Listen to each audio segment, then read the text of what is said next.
कर्ज सुद्धा भेटत नाही अशी परिस्थिती आहे. मी सभागृहामध्ये हा विषय मांडला.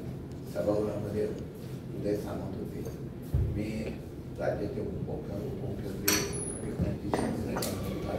आपली लोक आहेत, या लोकांना असा सगळे बोलतो सांगतो.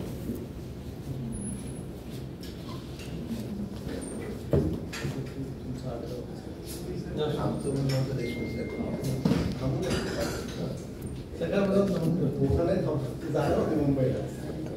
आम्हाला मेन माणसं भेटत नाही तर मी बोलले तर ठार पडून पडतात. नंतर काय झालं तर आपण विषय आम्ही असा घेतला, सभागृहात हा विषय मांडला होता. मंत्री महोदयांनी सांगितले की याच्यावर निर्णय घेतो आम्ही बैठक लावा. पण काय झालं परत आपल्याला लोकांना नोटीस आहे ऐकण्याचा विषय सिडकोचे आमचे काही विषय जे आहेत सॉरी गव्हर्नमेंटचे आहेत काही इथले आहेत ते विषय सांगतो. अत्यंत कोण मांडणार आहे सांगा. हां तुमच्याकडे घ्या. आता विषयासाठी जी 26,000 सिडकोची लॉटरी काढली त्याच्यामध्ये घरांच्या किमती खूप अवस्था होत्या. त्यामध्ये आपण बरोबर हे सांगत आलो की कन्स्ट्रक्शन कॉस्ट सिडकोची बघता, जमीन स्वतः सिडकोची आहे, त्याच्यानंतर त्याचं कन्स्ट्रक्शन कॉस्ट आहे, रेडी रेकनरचा दर आहे, आजूबाजूचा बिल्डर लोकांचा पण दर आहे. तो दर वगैरे सगळ्यांचा अभ्यास करता असं दिसून येते की सिडकोने या घराच्या किमती ज्या सध्या काढल्यात त्या खूप अवास्तव आहेत. आता जसं की EWS आहे, LIG आहे. EWS उत्पन्न मर्यादा तुम्ही 6 लाख ठेवताय आणि त्याला घर तुम्ही 54 लाख. आता खारघरला EWS एक नोड आहे, त्याच्यामध्ये EWS असून सुद्धा त्याचं उत्पन्न 6 लाख आहे, त्याला 48.10 लाखाचं बेसिक प्राइस आहे. मग त्याच्या हातात घर येईपर्यंत ते 50-55 लाखापर्यंत जाणार. ज्या व्यक्तीचं उत्पन्न 6 लाखाच्या वर आहे त्याला एवढं लाखाचं घर मिळतं. त्यानंतर अजून कळंबोली आहे, खांडेश्वर आहे, मानसरोवर आहे, वाशीचा एक मुद्दा आहे. 74 लाख बेसिक प्राइस आहे त्या घराची. घराचं हे किती 292 पण काहीतरी स्क्वेअर फूट तरी आहे. त्या घराची किंमत जर 74, 80, 85 आता खारघर रोड रेल्वे स्टेशन त्याची किंमत 97 लाख बेसिक प्राइस आहे. ती जवळजवळ 1.2 CR पर्यंत जाईल हातात जेव्हा घरी. तर आमचं म्हणणं आहे की हे नाही की ह्या ज्या किमती सगळ्या ठरवल्यात ना ह्या खूप अवास्तव आहेत. आता ही सरकारी आपण काय म्हणतो सरकारी योजना आहे म्हणजे सिडकोची कुठले पंतप्रधान आवास योजनेच्या अंडरली घर आहे सगळी सर्वसामान्यांना परवडणारी. पण हे फक्त कागदावर दिसते की सर्वसामान्यांना परवडतं, प्रत्यक्षात तसं दिसत नाही. आता त्याची कारण मीमांसा आपण बघितली, त्याचं रेट वगैरे सगळं काढलं. सिडकोला तसं जमीन काही दुसऱ्याकडे खरेदी करायचं नाही, सिडको स्वतःच्या जमीन आहे. आमचं एकच म्हणणं साहेब म्हणजे लोक साहेब बिल्डरला जेवढी आता किंमत घराची जाईल खरेदी करून बांधायला तेवढं तर सिडकोला जाणार नाही. आणि हे सगळं सर्वसामान्यांना परवडणारी घरं आपण असं तरी टॅगलाईन देतो. आमचं एकच म्हणणं की सर्वसामान्यांना खरंच परवडतील असं घरं द्या. आता ह्याच्यामध्ये विषय असा आहे की साहेब आता आमदार साहेबांनी विधान परिषदेत मांडला होता विषय हा. त्याच्या उद्धव साहेबांनी उत्तर दिलं होतं की याच्यात आम्ही शिंदे साहेबांचा म्हणजे उपमुख्यमंत्री आणि गृहनिर्माण मंत्री आपले नगरविकास मंत्री शिंदे साहेबांच्या अंडरमध्ये एक बैठक घेऊ, सिडकोला तिथं बोलवू आणि जे काय चर्चा होईल जे काय निर्णय होईल त्याचा आम्ही अंमलबजावणी करू. 10 जुलैचं आश्वासन आहे. आणि त्यात सांगितलं होतं की जोपर्यंत हे निर्णय होत नाही तोपर्यंत आम्ही लॉटरीची प्रक्रिया जरा स्थगित करू, कुठली करणार नाही. पण साहेब असं झालं नाही. आता या गोष्टीला 22 दिवस उठून गेले. आता काही दिवसापासून सिडकोने काय केलं साहेब, ज्या लोकांनी पैसे भरले आहेत पुढचं कन्फर्मेशन त्यांना साहेब डायरेक्ट कॅन्सल करतात आणि त्यांना पैसे परत देत आहेत. बरं पंतप्रधान आवास योजना सांगते की जेव्हा तुम्ही MD अमाऊंट बुकिंग घेता ना तीच कन्फर्म अमाऊंट पकडायची. याच्या आधी सिडकोने स्वतः कधी कुणाकडनं रिपीट परत कधी कन्फर्मेशन अमाऊंट घेतली नाही सिडकोच्या इतिहासात. ठीक आहे. त्याच्यानंतर आता साहेब काय केले, पहिलं जाहिरात देताना सांगितलं की तुम्हाला जून 2025ला परमिशन मिळेल. अजून पण जाहिरातीमध्ये तुमच्या ऑनलाईन तसं दिसते. त्यामुळे लोकांनी या सगळ्या पैसे भरले आणि घरांच्या लॉटरीमध्ये सहभाग घेतला. ज्यावेळेस सिडकोने लॉटरी जाहीर केली ऑक्टोबर 2024ला 1.5 लाखाच्या वरती लोकांनी साहेब त्याच्यात सहभाग घेतला होता. आणि निवडणुका झाल्यानंतर जेव्हा सिडकोने प्रत्यक्षात जाहिरातीमध्ये किमती डिक्लेअर केला केवळ 22,000 लोकांनी त्याचं रजिस्ट्रेशन केले म्हणजे बुकिंग अमाऊंट भरली. बरं म्हणजे याचा अर्थ 1.5 लाखात जर लोक आपली करत असतील रजिस्ट्रेशन आणि किंमत जाहीर झाल्यावर फक्त 22,000 लोक पैसे भरत असतील याचा अर्थ की त्यांना सुद्धा किमती मान्य. 1.5 लाख आणि 22,000 खूप मोठा आकडा आहे साहेब हा. म्हणजे जवळजवळ आपण 10-15% पण म्हणू शकत नाही. ठीक आहे. त्याच्यानंतर काय केलंय, अलॉटमेंट लेटर आता आम्हाला तुम्ही द्यायला सुरुवात केली आणि ते परमिशन कधी देणार आहे म्हणजे तुमच्या घरामध्ये आता अपडेट झाले तिथे दिसते की कम्प्लिशन डेट फेब्रुवारी 2030 मध्ये. आता साहेब जर आता तुम्ही आम्हाला अलॉटमेंट लेटर दिलं आम्ही बँकेत जाणार, बँक आमचा हप्ता लगेच सुरू करणार. म्हणजे साहेब 2-3 वर्ष 4 वर्ष आम्ही हप्ते पण भरायचे, आम्ही घरात भाडे राहतो ते भाड्याचं भाडं पण भरायचं, हा किती मोठा बुरदंड बसेल साहेब आमच्यावरती. दुसरी गोष्ट तुम्ही काय म्हणताय, पुष्टीकरण रक्कम तुम्ही भरली, कन्फर्मेशन नाही भरत आम्ही तुमचं ते रक्कम भरली 75,000 आहे, 1.5 लाख आहे, 2 लाख आहे, ती डायरेक्ट फोरफिट करणार म्हणे. म्हणजे ज्यांनी पुढची प्रक्रिया पुढे केली नाही, तुम्ही घर कॅन्सल केलं म्हणता, तर त्यांची डायरेक्ट साहेब 1,500 75,000 1.5 लाख 2 लाख किंमत कमी होणार आहे. त्याच्यानंतर साहेब गृह कर्ज मंजूर होत नाही, AWS वाले जे काय असतील ते, कारण की बँक म्हणते की तिकडचं व्हॅल्युएशनच एवढं नाही, मग आम्ही तेवढं गृह कर्ज देऊ शकत नाही आणि कॅपॅसिटीच नाही लोकांची, ती एक गोष्ट आहे. त्याच्यानंतर सिडकोने जाहिरातमध्ये सांगितले की आम्ही कोणतेही शुल्क घेणार नाही. आता जसं अलॉटमेंट लेटर येते त्याच्यामध्ये तुम्ही साहेब मेंटेनन्स कॉस्ट आहे हे सगळं टाकले, 80,000 काय काय पडतं, 25,000 आहे, हे सगळं द्यायचं आहे आम्हाला. बरं साहेब, आता सिडको ही सुद्धा सरकारची गृहनिर्माण संस्था आहे, म्हाडा तशी सरकारची गृहनिर्माण संस्था आहे. म्हाडा जर सगळ्या गोष्टी व्यवस्थितपणे कमी किमतीत राबवत असेल तर सिडको एवढं का करतात. आता म्हाडाची तुमच्या बरोबरच, सिडकोच्या बरोबरच म्हाडाची सप्टेंबर 2024 लॉटरी निघाली होती. आल्टो फिल्ला वडाळ्याला म्हाडा 28.17 स्क्वेअर मीटरचं घर 41 लाखात येते फक्त, आणि विक्रोळीला 43.92 स्क्वेअर मीटरचं म्हणजे जवळजवळ 500-550 एरिया होईल, ते फक्त 50 लाखात देते साहेब. तुम्ही 292चं घर इथं तुम्ही आम्हाला खारघरला 48 लाख आणि याला 74 लाख वाशीची एवढी किंमत देत आहे. आता चला दुसरी गोष्ट, जुलैमध्ये कोकण महामंडळाची परत एकदा म्हाडाने लॉटरी काढली, त्याच्यामध्ये सांडपाडा प्राईम लोकेशन आहे साहेब. सांडपाडामध्ये 29.6 स्क्वेअर मीटरचं घर EWSला 14 लाखात मिळते आणि याला 18 ते 22 लाखात मिळते. नेरुळला काढली, नेरुळला 42.44 आणि 54.60 स्क्वेअर मीटरचं म्हणजे जवळजवळ ही घरं असणार आहेत 550 ते 600 स्क्वेअर फूटची, ती फक्त 24 ते 55 लाख, त्याचं जर क्रायटेरिया तसं देत आहे. घनसोलीला घरं काढलेत म्हाडाने 32.52 स्क्वेअर मीटर ते 48.20 स्क्वेअर मीटरची, त्याची किंमत आहे फक्त 17 ते 25 लाख रुपये. साहेब आमचं एकच म्हणणं आहे, जर म्हाडा आणि सिडको शासनाचेच दोन्ही संस्था आहेत आणि दोघांचा उद्देश एकच आहे, महाराष्ट्रात सर्वसामान्यांना पंतप्रधान आवास योजनेच्या अंडर घरं मिळावी, ती स्वस्तात मिळावी असं साहेब आमचं एक म्हणजे आमचं मागणी. एक मुद्दा झाला, फक्त एक करेक्शन करतो, सिडको ही गृहनिर्माण संस्था आहे. म्हाडा स्पेशली घरामध्ये बांधलं असेल, सिडको त्यासाठी निर्माण झालेले आहे. हा एक करेक्शन, हा एक मुद्दा झाला. मुद्दे पहिले घेऊन उत्तर देऊ. हो हो चालेल. अजून कुठला मुद्दा आहे? हे आमचं म्हणणं आहे की आता जी किंमत आहे दुसरा कुठला मुद्दा आहे साहेब, खारघर नोडचा प्रतिनिधी आहे मी. खारघर स्टेशन जे 2 BHK जे फ्लॅट हे केलेले आहे, त्याच्यामध्ये जेव्हा लॉटरी डिक्लेअर केली, जेव्हा तुमची मार्केटिंग झाली, तर असं सांगण्यात आलं की 16 अम्युनिटीज देणार आहोत आम्ही.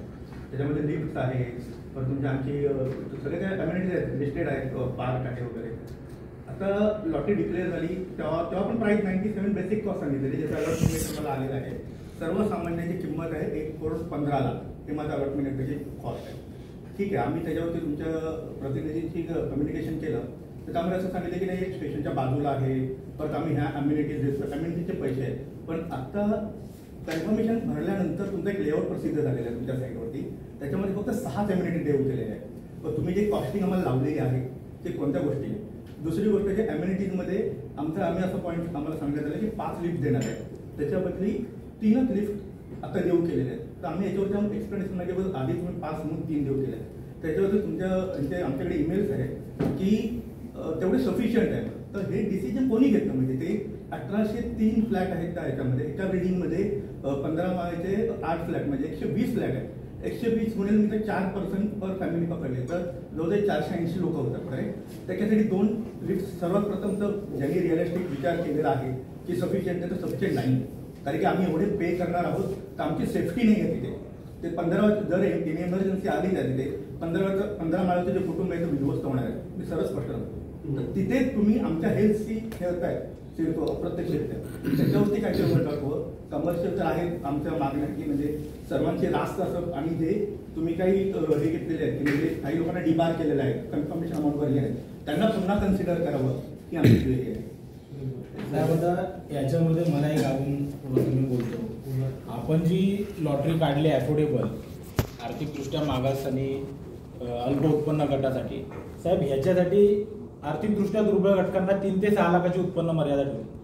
पण LIG गट जो अल्प उत्पन्न गट आहे त्याला कुठलीच मर्यादा नाही ठेवली. म्हणजे जो 1 करोड कमवणार आहे, 50 लाख कमवणार आहे वार्षिक, तो सुद्धा या कॅटेगरीसाठी एलिजिबल होऊ शकतो का?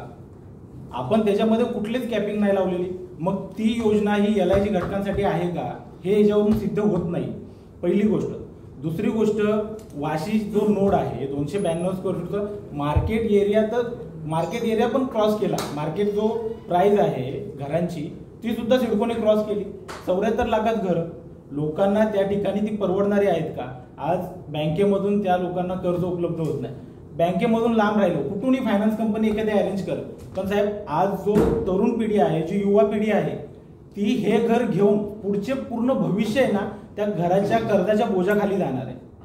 कुठेच हे अफोर्डेबल नाहीये. आपण ज्या ज्या ठिकाणी बघू त्या त्या ठिकाणी हा हीच अडचण.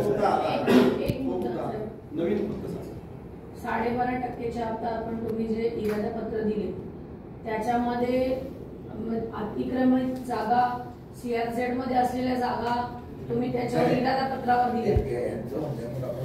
सर, माझा एक मुद्दा आहे. मी खारकोपरचा विजेता आहे. नाही सर, मी सिडको EWS मधून मला रूम लागला आहे. माझा मुद्दा हा आहे की सिडकोने आपण 6 लाखापर्यंत मला उत्पन्न मर्यादा ठेवली. माझ्या घराची किंमत साहेब 38.20 लाख आहे. EWSच्या घरांची किंमत जी आहे तळोजाला 25 लाख आहे आणि खारघर डेपोला 48 लाख आहे. ठीक आहे सर. ज्याचं उत्पन्न सर 6 लाख रुपये आहे ना, त्याची इन्कम क्रायटेरिया फक्त 50,000 रुपये. 48 लाखाचं घर घ्यायला बोललं सर, माझं वय आता 25 आहे. बँक 20 वर्षाचं लोन देते. त्याच्यामुळे मेन क्रायटेरिया काय माहिती आहे का सर, त्याला फक्त जे लोन कॅपेबल आहे ना फक्त 30 लाख रुपये होतं सर. वरचे 18 लाख हे पास होत नाही, मॅच होत नाही. आणि त्याचा इन्कम क्रायटेरियानुसार ही किंमत 30 लाखाच्या वरती तो अफोर्ड करू शकत नाही. मग सर हे वरचे 8 आणि 18 लाख रुपये आम्हाला शक्यच नाही सर आर्थिकदृष्ट्या. मग त्याच्यामुळे आम्ही याच्यातून बाद हो का आम्हाला प्रश्न आहे. सर, एक वेगळा मुद्दा सर, एक वेगळा मुद्दा.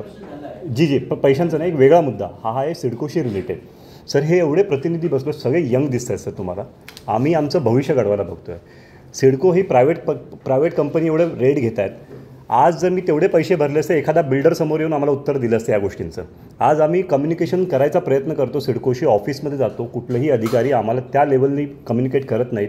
तुमचं जे आपलं कॉल सेंटर आहे त्यांना कुठलीही उत्तरं माहीत नसतात सर. सगळा गोंधळ तिकडे उडतो आहे. त्यांना एकही उत्तर माहीत नसतात. आम्ही मागच्या 6 महिन्यात नाही म्हणायला 1000 फोन केले असतील लोकांनी. मी स्वतः 50-60 फोन केले वेगवेगळ्या कारणासाठी. कुठलीही माहिती अवेलेबल नाही आहे. आणि हा सगळा गोंधळ तिथूनच सगळा निर्माण होतो आहे. पैशांचा हा बेसिक मुद्दा आहे. त्याच्याशिवाय हे कम्युनिकेशनपर्यंत फ्रॉम टॉप टू बॉटम सगळीकडे प्रॉब्लेम आहे या योजनेच्या बाबतीत. तर आता या विषयाला सांगा काय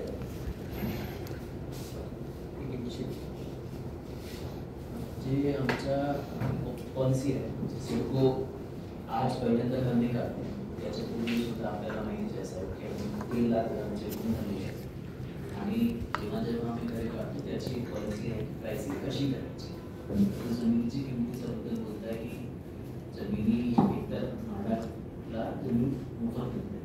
सिडकोला ती कधीतरी आम्ही एकतर घेतली किंवा त्याच्या ॲडमिशनचे पैसे दिले. आणि आता सुद्धा काही प्रकल्पामध्ये आमच्याकडे जमीन आहे तर आम्ही आता ॲक्वायर करतो आणि तरी सुद्धा घरांची किंमत काढताना जे आम्ही जमिनीची किंमत पकडतो ती फक्त जे आमचं रिझर्व प्राईस आहे EWSसाठी रिझर्व प्राईस 25% पकडतो आणि RID-साठी 65% पॉलिसी. त्याप्रमाणे जमिनीची किंमत पकडायची होती. त्याच्या व्यतिरिक्त सिडकोच्या पॉलिसीमध्येच आहे की ओव्हरहेडसाठी मार्जिन आहे, कंटिन्युएन्सी आहे आणि इंटरेस्ट मिळून कन्स्ट्रक्शन. आम्ही हे कॉन्ट्रॅक्टरकडनं करून घेतोय. तुम्ही स्वतःने कॉन्ट्रॅक्ट घेतली आहे. त्याच्यानंतर इतका वेळ होतो तर जे काही आमचे पैसे लागतात किंवा इंटरेस्ट त्याची पण गणना होते. हे सर्व पाहून मग घराची किंमत करायची. परंतु मला माहिती होतं की हे सर्व विषय म्हणजे जर आम्ही हे जर बघितलं तर खाण्याची किंमत खूप जास्त आहे. हे सर्व म्हणजे आम्ही किंमती ठरवताना नाही विचारात घेतली तरी सुद्धा किंमती खूप जास्त आहे. खारघरच्या 97 लाख आहे, वाशीच्या 74 लाख आहे, खारघरच्या 40 लाख आहे. हे कशामध्ये जेव्हा घरांची किमती जास्त असण्याबद्दल चर्चा होती तेव्हा ह्या 3-4 लोकेशनबद्दल. परंतु जे 25,000 घरे आम्ही जाहीर केले त्याच्यापैकी जे 11,000 रोजांनी किती घरे आहेत त्यापैकी 15,000 घरांची चर्चा कोणी करत. आता मला बोलून देत 25,000 घरे 25,723 घरे जे आम्ही जाहीर केले लोकांसाठी त्यापैकी जे 15,000 घरे आहेत ते 15,000 घरांची किंमत आमची कुणी मॅच मार्केट तो मंडळाचा असेल किंवा कोणी असेल, तळोजामध्ये आम्ही तो घर फक्त 25 लाख, जेव्हा की ती किंमत मार्केटमध्ये तळोजाच्या मार्केटमध्ये 35 लाख ती आम्ही कशामध्ये करू शकतो. तळोजामध्ये जास्त क्वांटिटी आणि तळोजामध्ये आता आपण म्हटलं त्यावेळी जसं जसं झाला त्या ठिकाणी तेवढ्या वेळ बांधण्याचा उपक्रम केला, तर तळोजामध्ये इतके जास्त घरे ते घरे पण आम्हाला घ्यायचे होते, लोकांना उपलब्ध करून द्यायचे होते. आणि 35 लाख रुपयामध्ये जर मी तळोजामध्ये घर काढले असते कोणी घेतले असते, तर तिथे आमचा उद्देश होता की तिथे आम्ही कमी ठेवल्या पाहिजे जेणेकरून ते घरे लोकांना उपलब्ध होऊ शकतो. तर म्हणून आम्ही तिथे किमती मार्केटपेक्षा खूप कमी केली, जवळपास 25% आम्ही डिस्काउंट मार्केटपेक्षा जेणेकरून त्या किमती दिल्या आणि ते लोकांना परवडण्यासाठी. आता प्रकल्पाची किंमत सिडको नफा कमवणारी कंपनी नाही, परंतु नो प्रॉफिट नो लॉस. तर जे ते आम्ही तिथे सबसिडी दिली ते मला कुठेतरी क्रॉस सबसिडाईज करायचं. तर ही क्रॉस सबसिडी आम्ही आपल्या वार्षिक सारख्या नोंदणी टाकलेली आहे आणि ती सुद्धा फक्त LNG नोंदलेली आहे. ते आमचे LNGचे लोकेशन आहे ज्याला उत्पन्नाची मर्यादा नाही. आता हे जे विषय आला दुसऱ्या विषयाशी जोडतो की LIGला काही बार मिळते, ते नाहीच्या पॉलिसीमध्ये नाही, ते सर्वांसाठी होतं. PMAYचा प्रकल्प जे केंद्र शासनाने जे आणलेला आहे ती पॉलिसी आहे, त्याच्यामध्ये काय प्रकल्प आहे की जर तुम्ही 100 घरे बांधत असाल तर त्यापैकी 35 घरे तुम्हाला PMAY मध्ये बांधायची, म्हणजे 35 घरांसाठी तुम्हाला 2.5 लाखाची सबसिडी उपलब्ध करून द्यायची. तर त्याच योजनेअंतर्गत आम्ही घरे बांधतो. तर 35% घरांसाठी एकूण आमचा प्रकल्प 67,000 घरांचा आहे, त्यापैकी 35 ते 36% घरांसाठी 2.5 लाखाची सबसिडी उपलब्ध आहे. बाकीच्या घरांसाठी कुठली सबसिडी उपलब्ध नाही, म्हणून ते सर्वांसाठी ओपन आहे. तर म्हणून आमची जे जास्तीची किमती आहे ते त्या ठिकाणी आहे. आता किमतीबद्दल बोलायचं झालं तर हेच माझा मुद्दा आहे, ज्या ठिकाणी आम्ही सबसिडी देऊ शकतो त्या ठिकाणी आम्ही दिलेली आहे आणि त्याप्रमाणे क्रॉस सबसिडाईज करून दुसऱ्या ठिकाणी किमती जरी वाढली असते तरी आमचा जो मार्केट अनालिसिस आहे त्यानंतर दाखवू शकतो. आम्ही 2 एजन्सी करतो, प्रायव्हेट एजन्सी करतो, कोणी स्वतः पण काय करतो, 2 प्रायव्हेट एजन्सीकडनं आम्ही मार्केट अनालिसिस घेतला, त्या ठिकाणी रेट काय आहे आणि त्या ठिकाणी मार्केटपेक्षा सुद्धा आम्ही 1000-1200 रुपये स्क्वेअर फूट आमची किंमत. आता किमतीबद्दल यापेक्षा मला असं वाटतं की बोलण्यापेक्षा हे सर्व चर्चा आपल्या समोर 2 वेळा मुद्दा प्रशासनाने मांडलेला आहे. मी स्वतः गॅलरीमध्ये होतो, आपला एक शब्द मी ऐकलेला आहे आणि शेवटी याच्यावर आता उपमुख्यमंत्री साहेबांकडे मीटिंग होणार आहे. आम्ही दररोज पाठपुरावा करतोय मीटिंग झाली तर तिथे जे काही चर्चा होईल जे काही अंतिम होईल त्या प्रकारे किमतीचे निर्णय करतो. ज्या लोकांना हे शंका असेल की किमती जास्त होते म्हणून आम्ही त्यावेळी आलो नाही केला नाही, तर त्यांना पण संधी ऑब्व्हियसली दिली जाणार आहे. त्याच्यामध्ये आमच्याकडून काही हिंमत नाही की ज्या आम्ही किमती कमी केली, ज्या लोकांनी 21,000 लोकांनी त्यांनी त्यांची पसंती दाखवली होती एकदा आमची योजनेमध्ये. तर जेवढे लोकांनी त्यावेळी किमती भरला होता, ज्यावेळी त्या लोकांनी तेवढ्या लोकांनी एमडी भरला होता, तर आम्ही काही किमतीमध्ये सकारात्मक निर्णय झाला तर जे काही निर्णय होईल त्याप्रमाणे ते सर्वांना लागू होणार आहे. त्याच्यामध्ये ऑब्व्हियसली मी हे नैसर्गिक न्याय आहे सर, त्याच्यामध्ये आमच्या मनात कुठलाही हिंमत नाही की आम्ही त्यांना भाव देणार. ज्यांनी एमडी भरला होता त्यांना सर्वांना आम्ही चान्स देणार आहे की आता हे किमती परत रिवाईज झालेले आहेत, आम्ही आमच्या सॉफ्टवेअर तशा पद्धतीने रिवाईज करून घेऊ त्यांना. का की त्या 19,000 लोकांना आम्ही घर अलॉट केला होता, तर जेवढे 19,000 लोकांना आम्ही त्यापैकी 13,500 लोकांना आम्ही त्यांच्या पसंतीच्या घर अलॉट केला होता आणि 6,000 लोकांना अलॉट त्यांनी केला होता, तर की त्यांची पसंती तेव्हापर्यंत निघून गेले होते. तर त्या 19,000 लोकांना ज्यांना आम्ही घर अलॉट केला होता त्यांना आम्ही ते संधी देणार. ठीक आहे. आता हे किमतीचा मुद्दा माझ्या मते मला याच्यावर एवढंच बोलायचं आहे.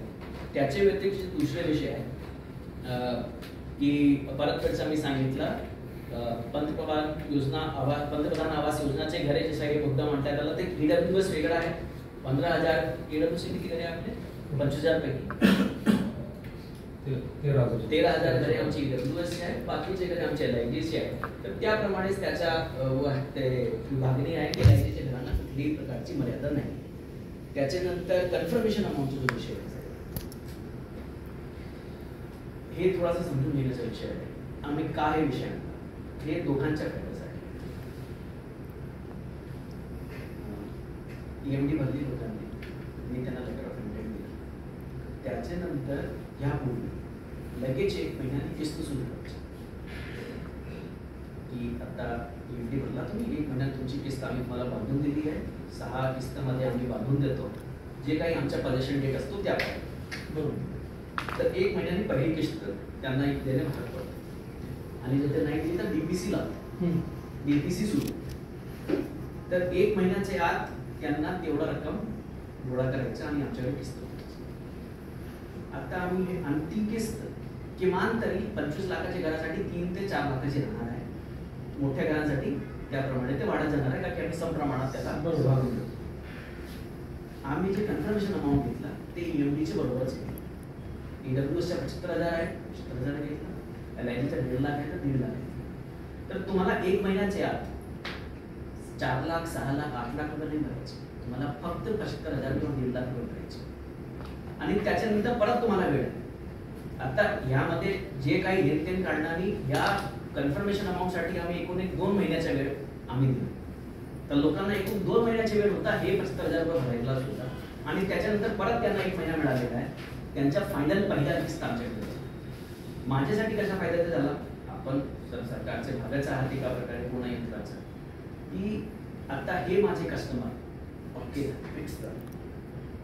नाहीतर काय व्हायचं की एकदा त्यांनी EMD भरली, EMD आम्ही परत करायचो, तेच अंडर करायचं की आम्ही फक्त 10% काय इन्स्टॉलमेंटच्या 10% आम्ही द्यायचो आणि बाकी.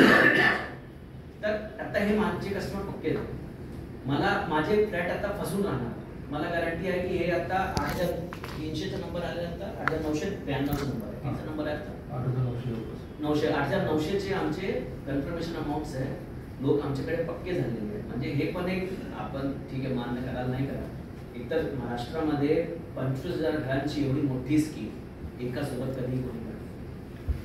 दुसरा त्यापैकी आज रोजी 9,000 लोकांना, म्हणजे एका सोबत 9,000 लोकांना आम्ही घरात द्यायची आमची तयारी. ते दिले जाते टप्प्याटप्प्यामध्ये. 9,000 लोकांना त्यांचे पसंतीचं घर आम्ही अलॉट केलं. तर 9,000 लोक आमचे पक्के कस्टमर झाले. मला पण खात्री आहे की ते आता सरेंडर होणार नाही, माझे फ्लॅट पासून राहणार नाही. आणि दुसरे लोक म्हणजे नाहीतर काय होतं, सरेंडर करायचे 6 महिन्यानंतर, तर त्यांनी तर घेतला नाही जे पूर्वीचे कस्टमर होते आणि दुसऱ्यासाठी तो अडकून. तर म्हणून आम्ही ते कन्फर्मेशन अमाऊंटची एक प्रोसिजर आणली होती. आणि जेवढ्या लोकांनी भरलेली आहे त्यांनी भरलेलीच आहे, त्यांचा पक्का झालेला आहे. तर मला तर असं वाटत नाही की त्याच्यामध्ये कोणाचं काही नुकसान झालेलं आहे. त्यांना अजून 3 महिन्याचा वेळ मिळालेला त्यांची पहिली किस्तच्या व्यवस्था करायची. 1 महिन्याच्या ऐवजी 3 महिने मिळाले. आणि त्याच्यानंतर जो पोझिशन डेटचा मुद्दा आहे, रेरामध्ये जे फेब्रुवारी 30चा एक मुद्दा आपण सुद्धा किंवा म्हटलं, जे आमचं अलॉटमेंट लेटर आहे त्याच्यामध्ये तर आपण 25-26ची डेट देतो ना. तर जो अलॉटमेंट लेटरमध्ये पोझिशन डेट आहे आणि त्याच्यावर ठाम आहोत. रेरामध्ये बरेच त्याच्या आजूबाजूचं जे काही आम्हाला परिसर थोडासा ते करायचं आहे किंवा त्याच्यामध्ये थोडासा ते आहे वेळ आहे, परंतु ते पण आम्ही दुरुस्त करून घेतोय. रेरामध्ये ती दुरुस्ती होईल. आणि त्यांच्या जो खारघर स्टेशनचा MDचा मुद्दा होता की आम्ही MD तेवढं देत नाही. तिथे काय झालेलं आहे की CRZ मध्ये तो परिसर आलेला आहे. तर आम्ही त्याच्यासाठी वेळ थोडी आम्हाला लागणार आहे. फ्लॅट आम्ही वेळेवर देऊ, परंतु एम्युनिटीज पण ते फुटबॉल ग्राउंड अशा सारख्या कम्युनिटीज आहेत, तर ती एम्युनिटी सुद्धा आम्ही देणार. हे मी तुम्हाला वाटल्यास लिहून देतोय. आम्ही ते एम्युनिटीज देणार आहोत. फक्त त्याला वेळ लागू शकते CRZ मुळे. तर ते आम्ही इंजिनिअरिंग डिपार्टमेंटशी बोललेलो आहे आणि त्याच्यामध्ये सुरू केलेलं आहे. आणि सर लिफ्टचा जो विषय आहे ना, ते थोडासा तपासून घ्यावा लागेल. जे स्टँडर्ड्स आहेत बिल्डिंग कोडचे त्याप्रमाणे ती लिफ्ट पुरेशी आहे. तुमची जर काही तशी तक्रार असेल त्याला पण आपण परत तपासून घेऊ. तर आमची एवढीच रिक्वेस्ट आहे की आम्ही जर एवढं अप्लाय करतोय, लॉटरीमध्ये सहभाग करतोय, तर सगळ्यांची लाईफ सेक्युअर राहावी, सेफ्टी राहावी. आम्ही कोणाची लाईफशी खेळणार नाही कसं तुम्ही म्हणताय. तर म्हणजे सिक्युरिटी, बिल्डिंग कोड स्टँडर्ड आणि त्याप्रमाणेच ते लिफ्ट राहणार तिकडे. आम्ही त्यांना ते सगळ्या मिळणार. साहेब, सर्वात महत्वाचं साहेबांनी अधिवेशनामध्ये जो लक्षवेधीमध्ये मांडलं होतं त्याच्यामध्ये उदय सामंत साहेबांनी असं सांगितलं होतं की तोपर्यंत संपूर्ण प्रक्रिया थांबवण्यात. आणि आजची अशी कंडिशन आहे की उद्या आमचं फर्स्ट इन्स्टॉलमेंट आम्ही भरायचं कसं साहेब पहा काय आलंय. आज उद्या आमचं फर्स्ट मी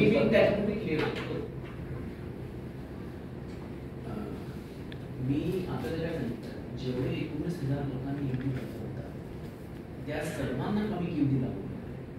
तर उद्या जर हा निर्णय झाला की किमती कमी होणार त्याच्याबद्दल नाही बोलत.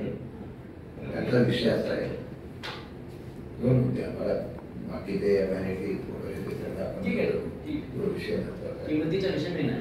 मेन विषय एवढाच आहे, तुम्ही म्हणाला LIG आणि EWS.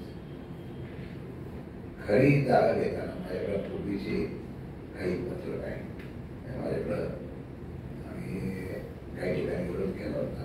त्यावेळेला मला सांगितलं जातं ही जागा पंतप्रधान आवास योजनेची स्कीम राबवण्यासाठी त्याला रिझर्व करण्यासाठी ही चर्चा माझ्याकडे सांगितली गेली. आम्ही ह्या सगळ्या जागा याला या विषय नव्हता, त्या माध्यमातूनच आम्ही करणार आहे 1 लाख घरं. त्या स्टेटमेंट 1 लाख घरं आम्ही याच्यातून बसवणार. आता आपण काय केलं, आपण पंतप्रधान आवास योजना पण विज्ञान ओपन करणार. आता त्याला कोणी चॅलेंज केलं नाही केलं तर बरोबर जर चॅलेंज केलं गेलं तर तुम्ही ती स्कीम करण्यासाठी ज्या हेतूसाठी तुम्ही जागा घेतली होती तो बाजूला ठेवून तुम्ही थोडंसं हे केलं. आता विषय येऊ शकतो, आपल्याला त्याच्यावर जायचं नाही. आता आपण म्हणाले की कळोद्याच्या किमती कमी करायच्या होत्या म्हणून इकडं बोजा काही असो तो आहे ना, तिकडचा बोजा इथे LIG वाल्याला लागलेला वाटून तर म्हणून दोनच विषय आपण मागे काय मी पाठवलं फक्त आपण जर करायचं मीटिंगवरती आले कोणी बर्डन घ्यायचं का सरकारने घ्यायचं का काय घ्यायचं मंत्र्यांनी सर्वला सांगितलं की आम्ही धडपणी करणार. आता हे उत्तर आल्यानंतर मांडणी असं बरोबर ते उद्या आश्वासन समिती मला करून देण्यासाठी मी त्या दिवशी नगर मंत्री उपमुख्या दिवशी मला बैठक घेऊन सभापती म्हणतो साहेब यांच्यावर उशीर होता त्याचा तुमचा तुमच्या रानात मिटिंग करतो आणि त्यांच्याकडे लावून घेत होती मिटिंग. त्यामध्ये त्यांनी मला सांगितलं एक मिटिंग लावतो, मी या सगळ्यांना बोलवतो आणि निर्णय घेऊ. मी पण पाठवला होता, आपण स्वतः करतो त्याच्याबद्दल धन्यवाद आहे यांचं. आता आमचे दोनच मुद्दे नंतर आपण त्याच्यावर चर्चा करू. कारण तुमच्या हातात दर कमी करण्यात आली का एकच करतो की एवढी भाषण आहे तसं नसतं तर तुम्ही आम्हाला आता विचारलं नव्हतं की आम्ही तिकडनं किती 2-4% बोलल्या तिकडनं इकडे घ्यायला सांगायचं आम्हाला नाही काय, पण आपण लोकांसाठी करतो गरिबांसाठी करतो त्यामुळे आम्ही पण भाषण आहे आणि वापरून करतो. हे दोनच मुद्दे सांगतो आणि विषय संपवतात. दोन विषय आहेत. जोपर्यंत शासनाचं काय निर्णय होईल तोपर्यंत आपण ही प्रक्रिया आहे. हे लागू केलं की तुम्हाला खूप बोजा पडणार. त्यांनी काय सांगितलं की हे जे 19,000 लोकांनी एवढी भरली, समजा यांनी फर्स्ट उत्पन्न काढली नाही, तुम्ही सांगताय त्याला मध्ये वरती ते त्याच्यावरच येणार ते त्याच्यावरच येतो. त्यांचंही कमी होणार नाही. आपण काय म्हणताय की आता 19,000 भरले त्यांनी प्रक्रिया सुरू करावी. जो ठरेल त्याचे आम्ही रिटर्न द्यायचं किंवा काय होत आहे ही काय पैसे होते विषय घ्या. ही सगळी बँक म्हणून शिवायला पाहिजे हे काय एकदमच पैसे देऊ शकतात. उद्या त्यांनी लोन काढलं म्हणजे त्यांना बँकेतच जावं लागतं. रेट तुमचा कधी कमी होईल आज सरकारकडून उद्या मिटिंग लागली तर आनंदाची गोष्ट आहे. कधी लागेल हे तुम्हाला मला सांगता येत नाही, मला आणि तुम्ही पण सांगू शकता. तोपर्यंत 1 महिना गेला, 2 महिना गेला त्यांना तर अर्जच करावं लागेल ना बँकेत.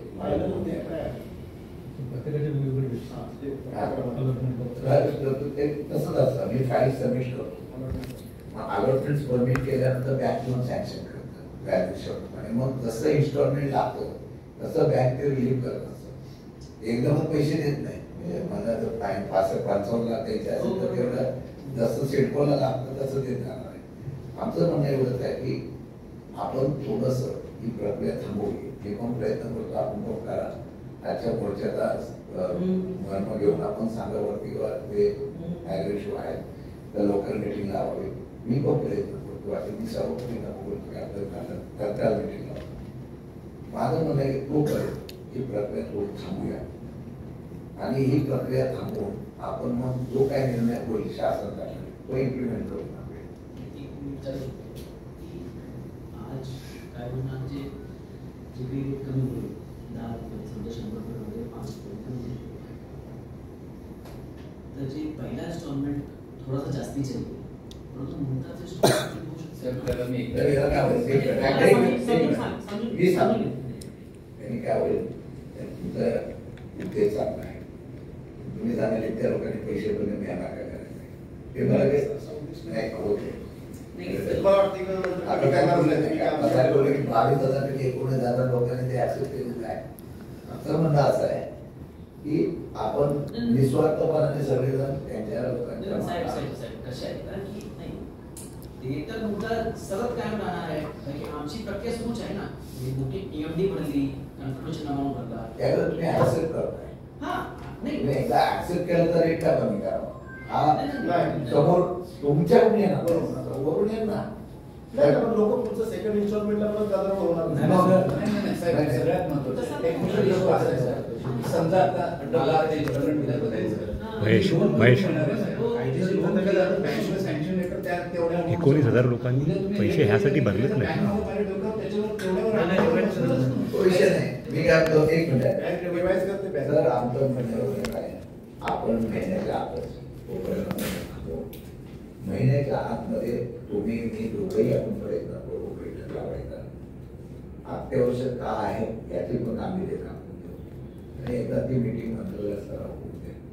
मंत्रालय स्तरापर्यंत मी आता एकदा तुमचा हे झाला मी लगेच सातत्याने विनंती करतो.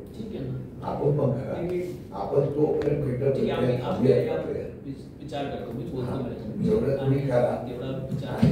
आणि काय झाले, काही लोकांनी पैसे भरले नाहीत, तर त्यांना सांगितलं तर तुम्हाला घर मिळणार नाही, तसं काय करू नका.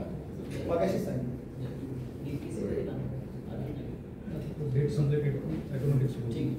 साहेब, आता तुम्ही म्हणताय की प्रक्रिया स्थगित करू, पण प्रक्रिया स्थगित केली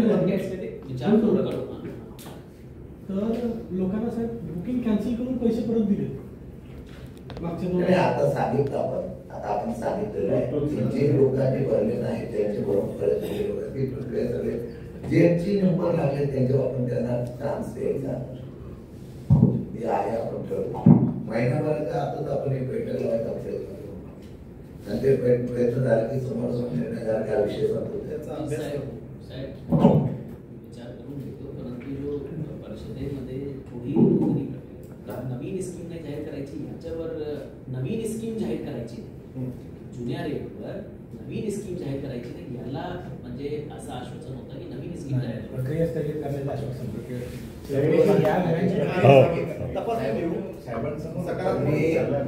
मी सभागृहात आहे,